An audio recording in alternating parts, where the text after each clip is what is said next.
So here's a bit about my story and how I've tried to make the most of my hours on this earth. So I was in your place a number of years ago, and in high school I got my gold Duke Edinburgh Award. I did well at high school, and I went on to university. I got some scholarships, so that's very good, and I got a successful job in management consulting in Wellington.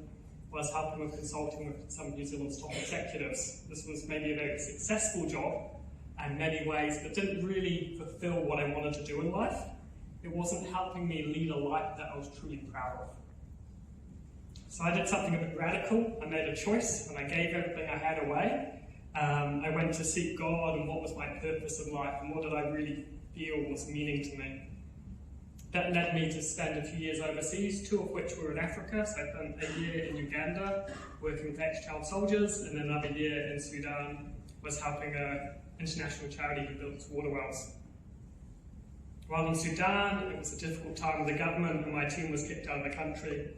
So at age 25, I became the acting country director. Didn't really have a clue what I was doing, with 80+ staff across 5 national offices. It was a big time in my life. I struggled. It was hard. I persevered, but eventually I had to come back to New Zealand, and I was a bit burnt out, and I had some mental health kind of struggles there. But I recovered. You persevere and you keep on going. Around 5 years ago, I started this company, Gravity Lab, which has been very successful, and we help a lot of different organisations, charity and private sector, and we're growing still very quickly this year, probably around $5 million turnover. But what I'm most proud about, kind of my quick story, is that we use this money to fund anti-trafficking efforts. That means we're funding an organisation and people that go in and help rescue women and children from sexual slavery. And to date, we've saved around 300 per year. I hope to do about 300 this year, another 400 this year, until we can save 10,000 plus. So in short, I've had opportunities and I've had choices. I've had literally nothing, and I've earned over $1 million in a year. I've met beautiful people, and I've seen the most horrific, tragic things you would imagine. But through that, I've tried to live life. I've tried to make the most of my time on this earth. So what do I think life's main purpose is? What's important about life? But firstly, I want to quote a very special thinker called Henry Nouwen. And he says, life is not about your possessions or what you have. Life is not about your achievements. Life is not about what others say about you. To reframe that, your value shouldn't come from what you have. It's not about the quality of your car or your clothes. Your values shouldn't come back from your achievements if you got first place or second place. Your value shouldn't come from if someone complimented you or was harsh to you. These things are what we look for, but they aren't the answer. So what do I think life is about? I think life is about memories. I think life is about relationships, and I think life is about giving.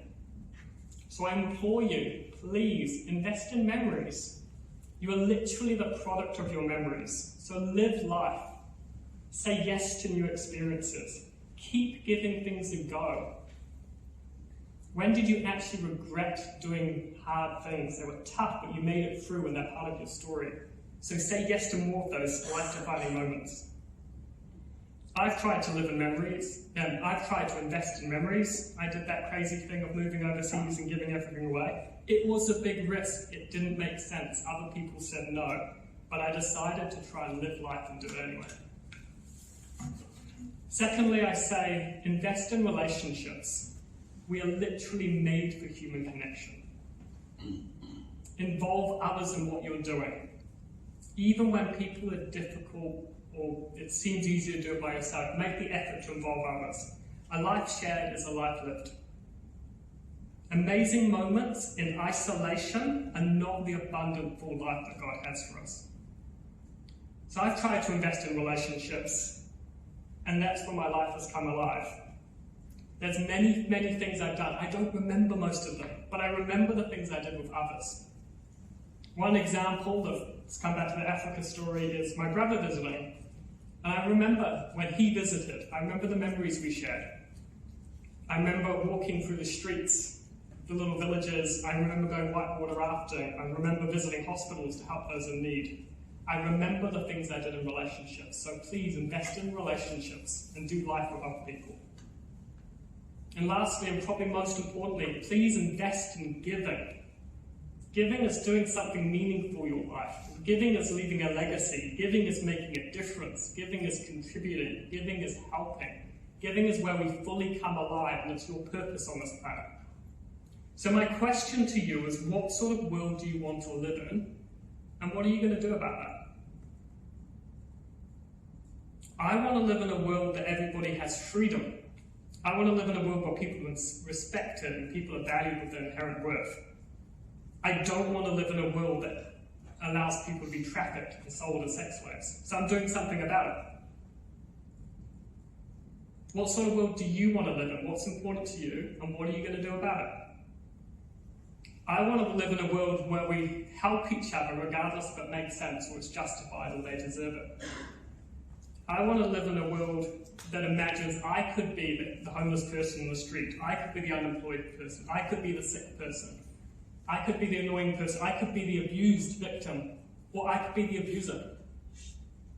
I want to live in a world where we help people regardless of whether it makes sense, and we help people get through this. So what am I doing about that? My company, we help build tech solutions for charities because they're helping those people that others are forgetting about. I'm trying to do something about that. So my question again is, what sort of world do you want to live in, and what are you going to do about that? If you're going to remember one thing, think about the type of life you would want to have lived. Once you get to the end of your life, what do you want to look back and say I did? Do you want to say I lived a quiet, comfortable life? I wore slightly nicer clothes, I got a slightly nicer house? Or do you want to look back and say I made a difference in this world? It might be big, it might be small, I might just help the person down the road, or I might try and start up a big charitable foundation. Doesn't matter, but do something. So I implore you to think about, what memories do you want to have at the end of your life? What relationships do you want to have built by the end of your life? And who do you want to help you by the end of your life? Go out there and do something. I believe in you.